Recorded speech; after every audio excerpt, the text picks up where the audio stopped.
One of the things that I find most inspirational about all of the priests that I've known is the way that they are sacrificing their time and their energy for their parish, because their parish is in a way like their family.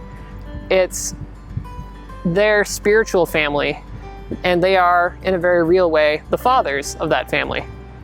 One of the really cool things about the priests that I've known is their truly authentic sense of humanity.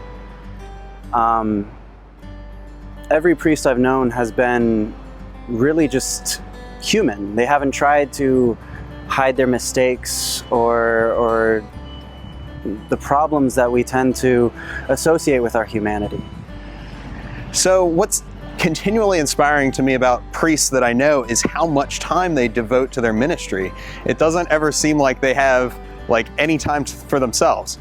And I think this betrays kind of a prejudice that we all kind of have down deep, is this idea that the time that we've been given to us is somehow our time, that it's not a gift. But in reality, all the time that we have is really a gift from the Lord, that God has given this earth and all of our talents, all of our time, for His glory. And so what a priest is doing when he gives of himself every moment of every day is really just living to his full potential as a human.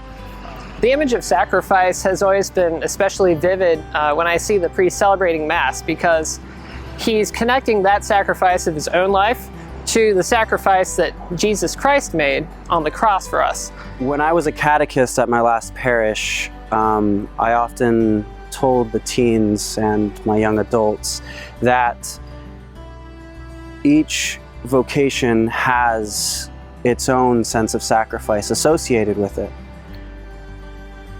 But the sacrifice associated with the priesthood is the sacrifice of the Mass, because the priest is configured to Christ in an incredible way that we just can't even come to fathom.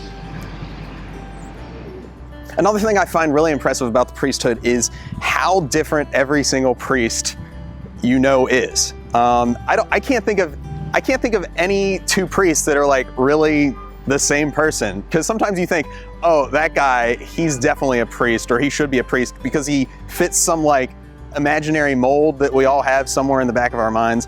But really, the personalities just come out so much in each priest. And it's kind of shaped and redeemed in so you see a different facet of God in each person, each priest. So I remember when I was discerning, I would look at a priest that I didn't really identify with, and I would be like, wow, I could never be like that person, so I must not be really called to be a priest. But that's just not the way to really think about it, because however, if God calls me to be a priest, then He'll use me exactly the way I am and change the things in me that need to be changed and to be formed and redeemed. But ultimately, I'll be myself. And when it comes down to it, I'll be more myself than I ever was before, because our identity is in God.